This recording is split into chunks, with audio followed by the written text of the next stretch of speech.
بڑا ہی خوبصورت واقعہ ہے کہ جب حضرت ابراہیم علیہ السلام اپنی زوجہ حضرت ہاجرہ سلام اللہ علیہا اور اپنے بیٹے حضرت اسماعیل علیہ السلام کو سرزمین مکہ پر چھوڑنے کے لیے تشریف لائے، جب آپ نے ان کو وہاں پر چھوڑا تو حضرت ہاجرہ نے حضرت ابراہیم علیہ السلام سے سوال کیا، اے اللہ کے نبی، آپ ہمیں یہاں پر چھوڑ کر جانے والے ہیں، دور دراز تک کوئی چیز نظر نہیں آ رہی سوائے پہاڑوں کے، نہ کوئی یہاں پر پانی ہے، نہ کوئی اور چیز موجود ہے، نہ کوئی دیکھ بھال کرنے کے لیے کوئی انسان یہاں پر موجود ہے، اب ہمیں یہاں پر کیوں چھوڑ کر جا رہے ہیں؟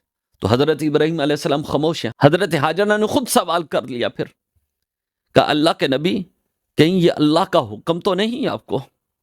تو حضرت ابراہیم علیہ السلام فرمانے لگے، ہاں یہ اللہ کا حکم ہے۔ حضرت ہاجرہ نے بہت ہی خوبصورت یہاں پہ جملہ فرمایا، آپ نے فرمایا، اللہ کے نبی آپ پریشان نہ ہوں، آپ جائیں، جو اللہ کا ہو جاتا ہے نا، پھر اللہ اس کو ضائع نہیں کرتا، اس کا خیال خود رب رکھتا ہے۔